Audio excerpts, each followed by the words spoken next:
লিভারজনিত জটিলতায় লাইফ সাপোর্টে থাকা কন্টেন্ট ক্রিয়েটর ও অভিনেত্রী কারিনা কাইসারকে উন্নত চিকিৎসার জন্য এয়ার অ্যাম্বুলেন্সে ভারতের চেন্নাই নেওয়া হয়েছে।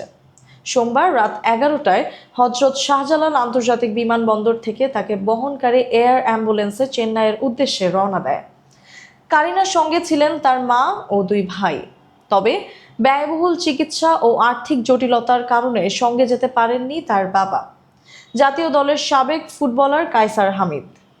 এই বিষয়ে কায়সার হামিদ জানান, পরিবারের আর্থিক চাপের কারণে চিকিৎসা ব্যয়ের একটি বড় অংশ জোগাড় করতে হচ্ছে। এই জন্য তিনি আপাতত দেশে অবস্থান করছেন। তিনি বলেন, আমার স্ত্রী ও সন্তানেরা কারিনার সঙ্গে আছে। সবাই আমার মেয়ের জন্য দোয়া করবেন। এর আগে তিনি জানান, ভারতের চেন্নাই থেকে এয়ার অ্যাম্বুলেন্সের ব্যবস্থা করা হয়েছে এবং পরিবারের ভিসাও পাওয়া গেছে। তবে চিকিৎসা, হাসপাতাল এবং পরিবহন ব্যয়ের কারণে পরিবারকে ফিক্সড ডিপোজিট ভাঙা এবং জমি বিক্রির মতো কঠিন সিদ্ধান্ত নিতে হচ্ছে। গত শুক্রবার থেকে রাজধানীর একটি বেসরকারি হাসপাতালে লাইফ সাপোর্টে ছিলেন কারিনা কাইসার।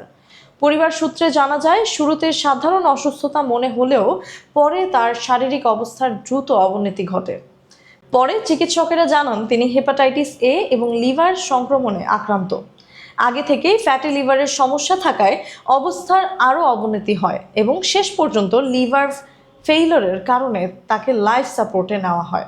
বর্তমানে তার শারীরিক অবস্থা স্থিতিশীল না হলেও রক্তচাপ নিয়ন্ত্রণে রয়েছে বলে জানিয়েছে পরিবার। চিকিৎসকেরা জানিয়েছে, চেন্নাইয়ে উন্নত চিকিৎসার মাধ্যমে পরবর্তী সিদ্ধান্ত নেওয়া হবে। কন্টেন্ট ক্রিয়েটর ও অভিনেত্রী হিসেবে পরিচিত কারিনা কাইসার ওটিটি, নাটক এবং ডিজিটাল প্ল্যাটফর্মে কাজ করে তরুণ দর্শকদের মাঝে জনপ্রিয়তা অর্জন করেছেন। তার অসুস্থতার খবরে সামাজিক যোগাযোগ মাধ্যমে উদ্বেগ প্রকাশ করেছেন সহকর্মী এবং ভক্তরা।